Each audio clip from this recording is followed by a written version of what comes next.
अब ये खेनी टॉयलेट में बैठ के, टट्टी में बैठ के, सुलभ कॉम्प्लेक्स में लोग इसको खाते, नशा करते और वहाँ फेंक देते हैं। 5/12/2023 को 12:30 12:30 बजे दिल्ली में पीएमओ ऑफिस के सामने मैं आत्मदाह कर लूँगा, क्योंकि देवी देवताओं का अपमान राज्य सरकार, केंद्र सरकार द्वारा हो रही है। इसी राज्य के मुख्यमंत्री के बेटे कहते हैं कि जो सनातन धर्म है वो डेंगू मलेरिया के मच्छर की तरह है, उसको खत्म कर देना चाहिए। तो वहीं दूसरी ओर अगर कोई हिंदू पैगंबर पर कोई बात कह देता है तो जो है सरकलम होने शुरू हो जाते हैं। तो आपको लगता है कि बहुत ज़्यादा कहीं ना कहीं ज़रूरत है हिंदुओं में जागरूकता की? हिंदू देवी देवता के चित्र ही बीड़ी, माचिस, कपूर, अगरबत्ती अखबार में हमने देखे, बाकी अन्य मजहब या अन्य पंथ के हमने कभी नहीं देखे। योगी आदित्यनाथ जी को बार बार प्रणाम है, लेकिन उनका जो सिस्टम है वो काम नहीं कर रहा है। नमस्कार, मैं हूं प्रवीण और आप देख रहे हैं इंडिया टाइम 24 न्यूज़। सनातन धर्म के प्रचार प्रसार और हिंदुओं में जागृति और हमारे देश में फैली कुरीतियों को ख़त्म करने के लिए लोग अपने अपने स्तर पर प्रयास कर रहे हैं। और इनमें से एक ऐसे शख्स हैं जो पूरे भारत की यात्रा बीते 3 सालों से कर रहे हैं, सिर्फ़ और सिर्फ सनातन धर्म को जगाने के लिए। साथ ही साथ एक मिशन भी चला रहे हैं कि जो नशीले पदार्थों के पैकेट्स पर भगवान की तस्वीरें होती हैं उसे सरकार हटाए, क्योंकि इन्हें लगता है कि नशीले पदार्थों के पैकेट्स पर भगवान की तस्वीरें हिंदू धर्म का एक अपमान है, सनातन धर्म का एक अपमान है। और मैं जिनकी बात कर रहा हूं उनका नाम है विनोद सनातनी और वो पूरे देश में बवंडर बाबा के नाम से मशहूर है। वो आज खुद हमारे साथ इंडिया टाइम 24 न्यूज़ के साथ हैं, उनसे बात करते हैं। बहुत बहुत स्वागत है आपका विनोद। जय श्री राम आप सभी को। सबसे पहले तो आप ये बताएं, ये जो यात्रा है आपने 90,000 किलोमीटर की यात्रा तय की है पूरे भारत में 3 साल में। कब ये यात्रा आपने शुरू की और कितने राज्यों में अभी तक आप भ्रमण कर चुके हैं? जी, इंदौर मध्य प्रदेश से ये यात्रा आरंभ की थी मैंने 21 फरवरी 2021 को, और ये संकल्पित यात्रा है। इसका समय रखा था 34 मंथ 3 वर्ष का, 1 लाख किलोमीटर। और इस यात्रा में 2 उपदेश रखे थे। प्रथम उपदेश इस यात्रा का है कि हमारे प्रभु प्रवेश कर रहे अयोध्या जी में, तो समस्त राम प्रेमी अयोध्या जी पधारे। मैंने इस यात्रा में सकल तीर्थ को और देश में जनमानस को आमंत्रित किया है। और इसका द्वितीय उपदेश है जो हमारा सनातन धर्म को टारगेट किया गया है अपमानित करने के लिए। जैसे कि बीड़ी है, बीड़ी के रैपर्स के ऊपर भगवान का फ़ोटो, एग्जाम्पल मैं आपको बताता हूँ। ये बीड़ी है, ये बीड़ी के पैकेट्स है, इसके ऊपर शंकर जी का फोटो है। और ये हिंदू देवी देवता, हम इनकी पूजा करते हैं, ये हमारी आस्था है, ये हमारे शिरोधार है, ये हमारे माता पिता को भगवान है। ये इनके चित्र को बीड़ी पीने वाला, तम्बाकू खाने वाला टॉयलेट में, पान की दुकान में, पिकदान में फेंकता है। भारत के अंदर सिर्फ और सिर्फ हिंदू देवी देवता के चित्र ही बीड़ी, माचिस, कपूर, अगरबत्ती अखबार में हमने देखे, बाकी अन्य मजहब या अन्य पंथ के हमने कभी नहीं देखे। तो ये कुरीति पिछले विगत कई 70 वर्षों से चल रही थी और देश के अंदर इसके अंदर कहीं कहीं आवाज़ उठी, लेकिन इसके लिए एक मजबूती से बात नहीं रखा पाई। तो मैंने इसके लिए संकल्प लिया कि 3 वर्ष 1 लाख किलोमीटर, करोड़ों लोगों तक इस बात को रखूँगा कि हिंदू देवी देवताओं का अपमान बंद किया जाए। अनेक मुझे वरिष्ठ लोग मिले, उनके तो संज्ञान में ही नहीं था कि इस तरह भी हिंदू देवी देवताओं का अपमान होता है। तो इस यात्रा के माध्यम से करोड़ों लोग जुड़े। इसको अनेक सोशल मीडिया के माध्यम से व्यक्तिगत लोगों ने जीवन में वो कपड़े, कपूर, अगरबत्ती खरीदना छोड़ दिया जिसमें भगवान के फोटो है। तो ये हमारे सनातन के अपमान से सम्मान की तरफ एक कदम दिखा है, किंतु सरकार की तरफ से इसके ऊपर कोई कार्रवाई नहीं हुई। मैंने इस यात्रा में 9 राज्य के मुख्यमंत्री को पत्र दिया। उत्तर प्रदेश माननीय योगी आदित्यनाथ जी को बार बार प्रणाम है, लेकिन उनका जो सिस्टम है वो काम नहीं कर रहा है। उनके सिस्टम को मैंने पत्र दिया कि साहब आप व्यापार प्रमाण पत्र देना बंद करें मादक पदार्थ and use and throw product पे, जिसपे हिंदू देवी देवता के चित्र है। कहीं से कोई कार्रवाई आरंभ नहीं हुई है इस यात्रा में अभी तक। तो इसके अलावा आप बता रहे हैं 25 राज्यों में घूम चुके हैं। उत्तराखंड में कोई रिस्पॉन्स आया? क्योंकि उत्तराखंड खुद अपने आप में देवी देवताओं का एक जगह है, एक देवी देवताओं के लिए माना जाता है उनको। उत्तराखंड सीएमओ में मैं गया तो पहला पत्र मैंने दिया, वहाँ से कोई कार्रवाई आरंभ नहीं हुई। मैंने पुनः 3 महीने बाद वहाँ गया, फिर मैंने पत्रावली करी, फिर वहाँ से मुझे कुछ 2 कॉल आए। फिर वहाँ से कॉल के आधार पे उन्होंने जो है कि संस्कृति मंत्रालय में पत्र को उन्होंने आगे पहुँचाया है। और ऐसा लगता है मुझे कि उत्तराखंड से एक कदम उठ सकता है अपमान से सम्मान का, क्योंकि वो देवभूमि है। और जो वहाँ के मुख्यमंत्री है वो विगत कई वर्षों से बहुत अच्छा कार्य कर रहे हैं और मुझे पूर्ण विश्वास है कि वो इसमें एक कदम रखेंगे। जो अपमान से सम्मान होगा देवी देवताओं का, देवभूमि से बंद होगा, तो उसके आधार पे हम भारत के अन्य राज्य में बंद कराने का प्रयत्न करेंगे इसको। अच्छा बाबा जी, ये बताइए, आप नशीले पदार्थों के पैकेट्स पर भगवान की तस्वीर का विरोध तो कर रहे हैं, लेकिन और भी तरीकों से सनातन धर्म का अपमान होता है, जैसे फिल्मों के जरिए बहुत सारी जो ऐसे सीरीज़ भी आती है जिनके ज़रिए भगवान का अपमान होता है। शंकर भगवान के पीछे गुंडे को भागता हुआ दिखाया जाता है, तो इसका भी कहीं ना कहीं आप विरोध कर रहे हैं। 100%। भारत में 900 में से 99 विषय पे सनातन धर्म को टारगेट किया है। तो एक विषय मैंने मेरी ज़िंदगी में लिया है। पिछले 32 माह से मैंने देश के अंदर ये बात रखी और मेरा संकल्प है कि इसको पूर्ण रूप से बंद होना है। नहीं तो इस गाड़ी के साथ में 5/12/2023 को 12:30 12:30 बजे दिल्ली में पीएमओ ऑफिस के सामने मैं आत्मदाह कर लूँगा, क्योंकि देवी देवताओं का अपमान राज्य सरकार केंद्र सरकार द्वारा हो रही है। रही पिक्चर्स की बात, वेब सीरीज़ की बात, तो ये जो मुद्दे हैं ये इसी से संबंधित है। तो मैंने एक कदम, एक टारगेट, एक विषय रखा है। अब मैं अन्य विषय पे कार्य करूँगा तो मैं ये काम से हट जाऊँगा। तो इसीलिए मैंने उन पे सिर्फ कहीं कहीं स्पीच ज़रूर दी है, किंतु मेरा पूरा फोकस चित्र पे होता है, जो हिंदू देवी देवता के चित्र पूरी तरीके से। भी राज्य आप घूम रहे हैं, वहाँ के सीएमओ में आप लगातार जा रहे हैं? हाँ जी बिल्कुल, मैं लगातार जा रहा हूँ और अभी भी जो है यात्रा में अभी दिल्ली आया हूँ। दिल्ली से मुझे हरियाणा पंजाब जाना है, वहाँ से फिर जम्मू कश्मीर लेह लद्दाख होते हुए पुनः इस यात्रा को 12 राज्य के मुख्यमंत्रियों तक लेके जाके फिर जो राम जी की जो इसमें कृपा होती है, किसी भी राज्य में बंद होता है तो सबको धन्यवाद है। और 24 से हम जो है अन्य राज्य में इसको बंद कराने का कार्य करेंगे। अच्छा ये बताइए बाबा जी, लगभग 12 राज्यों में बीजेपी की सरकार है और जो बाकी राज्यों में सरकार है वो किसी अलग पार्टी की सरकार है, जिन्होंने एक इंडिया नाम का गठबंधन भी बनाया गया है।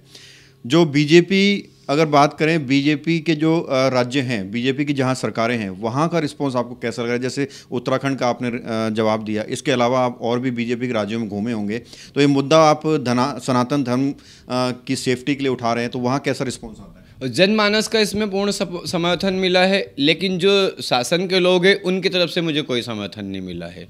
उन तक मैंने बात रखी है, सांसद विधायकों तक ये बात रखी है, लेकिन उनकी तरफ से अच्छा रिस्पांस नहीं मिल पाया है। उन्होंने मेरी बात को सुना है और मुझे सिर्फ मौखिक रूप से उन्होंने सहमति जताई, लेकिन उन्होंने ज़मीन पे कोई कार्य नहीं किए है।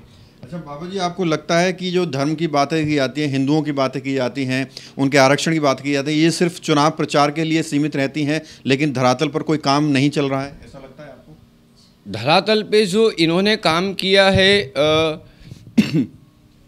अल्प किया है और प्रचार ज़्यादा किया है। आज ज़रूरत है इसमें कार्य में गति। एक योगी जी, एक मोदी जी कुछ नहीं कर सकते, जबकि सब सिस्टम के लोग उनका साथ ना दे। सिस्टम में कुछ सिर्फ सत्ता पे काबिज रहने के लिए बड़े बड़े बयान देते, बड़ी बड़ी बातें करते, बाकी धरातल पे वो शून्य रहते हैं। अच्छा, बाइक से आप यात्रा करते हैं, हम पहले भी आपसे मिल चुके हैं। बाइक से जब यात्रा करते हैं, अलग अलग राज्यों में घूमते हैं, तो क्या कुछ चुनौतियाँ बवंडर बाबा को बीच में आती हैं और कैसे इतनी लंबी लंबी यात्राएँ कर पाते हैं? इसमें अनेक चुनौतियाँ आई है, जैसे कि सबसे ज़्यादा विधर्मी जो लोग होते हैं वो इस ध्वजा को देख के थूकते हैं, गाली बकते हैं। बंगाल में मेरे पे पथराव हुआ, हमला हुआ, कर्नाटक में मेरे पे पीछा किया गया, केरला में मेरा पीछा किया गया इस यात्रा के अंदर। सबसे बड़ा दुख मुझे ये हुआ कि भारत के जो बड़े बड़े मंदिर है, इस मंदिर में भगवा ध्वजा लेके कोई यात्री जाता है तो उसके लिए वहाँ कोई व्यवस्था नहीं होती है। वहाँ पूंजीपति या कोई मंत्री या कोई सांसद या कोई विधायक या कोई प्रतिष्ठित व्यक्ति जाता है तो उसके लिए वो सब सेवा में तत्पर रहते हैं, किंतु कोई ध्वजा वाहक या कोई ध्वजा यात्री जाता है, मुझे अनेक ऐसे यात्री मिले जो ध्वजा यात्रा करते हैं देश के अंदर, तो उनके साथ भी सेम व्यवहार हुआ है। मंदिरों पे व्यवस्था नहीं है। अगर मैं इस्लाम की ध्वजा लेके चलता तो पूरे देश की मस्जिद में मेरे लिए व्यवस्थाएँ रहती। तो सबसे ज़्यादा अभद्र व्यवहार कौन से राज्य में हुआ है? बंगाल में, कर्नाटक में, केरला में, ये इस यहाँ पे सबसे ज़्यादा सम्मान बाबा को कहाँ मिला? अब मुझे सबसे ज़्यादा प्रिय जो अपने ऊपर के राज्य जैसे कि गुजरात है, उत्तर प्रदेश है, मध्य प्रदेश है, वो इधर ऊपर चढ़ो तो देवभूमि है, यहाँ मुझे बड़ा मतलब सनातन के जागरूक लोग मिले जिन्होंने अपना तन मन धन से इस यात्रा में और अपनी तरफ से वो वहाँ पे भी कार्य कर रहे हैं। वो जहाँ रहते हैं वहाँ वो कार्य कर रहे हैं। किसी राज्य के मुख्यमंत्री से भी आपकी मुलाकात हुई? मेरी योगी जी से मुलाकात हुई है, किंतु उनके सिस्टम ने मेरे को बात पूरी नहीं बोलने दिया। जैसे ही मैंने पत्र दिया योगी जी को, और मैं कहने लगा तो वो आगे बढ़ गए और मुझे मेरे कंधे पे हाथ रख दिया। मैं तो अनुरोध अपील करने आया हूँ। योगी जी तक मेरी मुलाकात हुई है, लेकिन वो पूरी बात नहीं सुन पाए। तो हर सीएमओ में आप जाते हैं, ज्ञापन दे देते हैं, ज्ञापन देता हूं और उनसे अनुरोध अपील करता हूं कि ये मेरे अकेले के भगवान का अपमान नहीं है, ये आपकी भी आस्था कहीं ना कहीं इनसे जुड़ी है, तो आप अपनी आस्था के लिए इसमें जुड़े। तो सिर्फ उत्तराखंड से ही इसमें थोड़ा सा कार्य हो रहा है, बाकी मध्य प्रदेश, गुजरात, महाराष्ट्र, उड़ीसा, झारखंड, इन राज्यों से कहीं, उत्तर प्रदेश कहीं से कोई कार्रवाई आरंभ नहीं हुई। अच्छा बाबा जी, आप शुरू से ही आपका मन था कि इस पर काम किया जाए, या इसकी प्रेरणा आपको कहाँ से मिली? इसकी प्रेरणा यहाँ से मिली जब मैं समाज में, भौतिक जीवन में, मैं जो पिछली टैक्सी ड्राइवर था, तो सबसे पहले आज से पेशाब घर में टॉयलेट, जो पब्लिक टॉयलेट होते हैं, उसमें अखबार पेपर पड़ा था, उसमें महाकाल का फ़ोटो था और वो पेशाब लोगों की पेशाब में तैर रहा था। तो मैं बाहर गया, मैंने डंडी निकाली और उसको, जो फ़ोटो मेरी आस्था थी, तो मैंने लोगों की पेशाब में से उसको बाहर निकाल के फेंका। मेरे दिल में वो खील गड़ी हुई थी और मैंने मेरे देश के अंदर बीड़ी पे, कपूर पे, अगरबत्ती पे भगवानों के फ़ोटो को अपमानित होते, लेकिन मेरी समाज में कोई सुनवाई नहीं थी। तो इसीलिए फिर मैंने समाज को त्याग दिया। इसीलिए मैंने ठान लिया कि या तो करना है या तो मरना है। हिंदू देवी देवताओं का अपमान हम नहीं देख सकते, इसलिए ये सत्य है। निश्चित तौर पर आप में से भी बहुत सारे लोगों को नहीं पता होगा कि जो नशीले पदार्थों के जो पैकेट्स हैं, उनके ऊपर देवी देवताओं की भी तस्वीर होती है, उनके भी नाम होते हैं, और देवी देवताओं की तस्वीर के नाम पर इन चीज़ों को बेचा जाता है, इनका सेवन किया जाता है। जिस तरह से बाबा कह रहे हैं कि आप पब्लिक टॉयलेट में चले जाइए, वहाँ आपको जो है ये पैकेट्स मिलेंगे जिन पर भगवान की तस्वीर होती हैं। जो सोच है हमारे समाज के लोगों की, वो कैसे परिवर्तित होनी चाहिए, और आज उनको बाबा क्या कुछ मैसेज देना चाहेंगे? साधना हॉस्पिटल पालम में स्थित, जहां उपलब्ध है 24 घंटे आपातकालीन सेवाएं, आईसीयू, ऑपरेशन थिएटर, खून व पेशाब जांच की सुविधा, अल्ट्रासाउंड और एक्सरे। डॉक्टर अशोक गौड़ द्वारा संचालित 50 बेड्स का मल्टी स्पेशलिटी हॉस्पिटल, जहां उपलब्ध हैं चाइल्ड केयर और प्रसूति व स्त्री रोग विशेषज्ञ। आधुनिक तकनीक से परिपूर्ण एकमात्र मल्टी स्पेशलिटी हॉस्पिटल, जहां पर सभी प्रकार के कैशलेस और इंश्योरेंस की सुविधा उपलब्ध है। एक बार सेवा का मौका जरूर दें। हमारा पता है NZA 635 Rajnagar part 1, main Palam road, new Delhi 110045। Phone number है 01149323811 और 9310815643। मेरा समाज से यही कहना है कि आप जो पश्चिम संस्कृति से जीवन जीते हैं, आप 95% जो है इंग्लिश मीडियम में जिए हैं, अपनी संस्कृति के बारे में आप जानते नहीं, तो अपने बच्चों को गुरुकुल में आप इनका एडमिशन कराएं, क्योंकि बिना शिक्षा नहीं उद्धार। आज किसी कैथलिक से पूछ लीजिए, वो प्रार्थना बता देगा। आज किसी सिख से पूछ लीजिए, वो गुरुवाणी बता देगा। आज किसी मुसलमान से पूछ लीजिए, वो कुरान और नमाज के बारे में बता देगा। किंतु पूरे देश के अंदर 90% से ज़्यादा हिंदू ना गणेश जी की आरती जानता है, ना हनुमान चालीसा जानता है, ना वेद पुराण उपनिषद के बारे में उसको पता है। धर्म के आधार पे, बाइबल के आधार पे देश बना, देश के आधार पे गांव शहर बने और जनमानस वहाँ रहता है। कुरान के आधार पे देश बना, देश के आधार पे गांव शहर बने और जनमानस वहाँ रहता है। आज गीता रामायण का खुद हिंदू अपमान करता है, और गीता रामायण के आधार पे देश नहीं है तो हमारी धर्मशाला में है। बाबा जी ये बताइए, जिस तरह से हिंदू मुस्लिम को लेकर राजनीति भी होती है, किसी राज्य के मुख्यमंत्री के बेटे कहते हैं कि जो सनातन धर्म है वो डेंगू मलेरिया के मच्छर की तरह है, उसको ख़त्म कर देना चाहिए। तो वहीं दूसरी और अगर कोई हिंदू पैगंबर पर कोई बात कह देता है तो जो है सरकलम होने शुरू हो जाते हैं। तो आपको लगता है कि बहुत ज़्यादा कहीं ना कहीं ज़रूरत है हिंदुओं में जागरूकता की? हिंदू को अगर अपने ही देश में ज़िंदा रहना है, आज भारत के अंदर में व्यक्तिगत आपको ग्राउंड रिपोर्टिंग करी है मैंने देश में देखा है, मुझे मुस्लिम की आबादी बहुत सारी मिली जो अपने अल्लाह और इस्लाम के लिए मरने मारने के लिए तैयार रहते हैं और समर्पित है वो उनके इस्लाम के लिए। किंतु हिंदू खुद अपने धर्म का अपमान करता है। आज 40% हिंदू मुस्लिम भारत के अंदर है, और हिंदू ना कोई रैली निकाल सकता है अच्छे से, ना कोई 30 त्यौहार बना सकता है। आज से 10 साल बाद इनकी संख्या 60 करोड़ हो जाएगी। तो जो हिंदुओं का जो भगवान पैसा है, हिंदुओं का भगवान है पैसा है, हिंदू का भगवान पैसा है, तो इस पे वो लोग कब्जा कर लेंगे। ये प्रैक्टिकल है। आज बंगाल के हाल देख लीजिए, मैं एक अकेला व्यक्ति हूँ, एक अकेला व्यक्ति भगवा ध्वजा लेके बंगाल नहीं जा सकता, केरला नहीं जा सकता, साउथ नहीं जा सकता। तो आप सोचिए फिर ये जो बचे हुए राज्य, इसमें क्या आप लोग सुरक्षित रह सकोगे? बिल्कुल भी नहीं रह सकोगे। इसीलिए अपने धर्म की इज्जत करें और हिंदू राष्ट्र के लिए अपने घर पे ध्वजा लगाए, मंदिर जाना आरंभ करें और अपनी संस्कृति के बारे में जाने, और जहाँ इसका अपमान हो उसके विरोध में खड़े हो जाए। तो बवंडर बाबा देखिए 90,000 किलोमीटर की यात्रा तय कर चुके हैं। पूरे भारत देश में 25 राज्य बाइक से घूम चुके हैं, और आप इनके हाथ पैरों पर देख सकते हैं कि ये सपोर्ट किस तरह से लगी हुई है। पूरा जो है प्रिपेयर होकर ये जाते हैं, और आपको सिर्फ इतना करना है कि इनका समर्थन करना है, सनातन धर्म का समर्थन करना है। और बाबा जी एक और बात बताइए, अब आगे का क्या कुछ प्लान है आपका?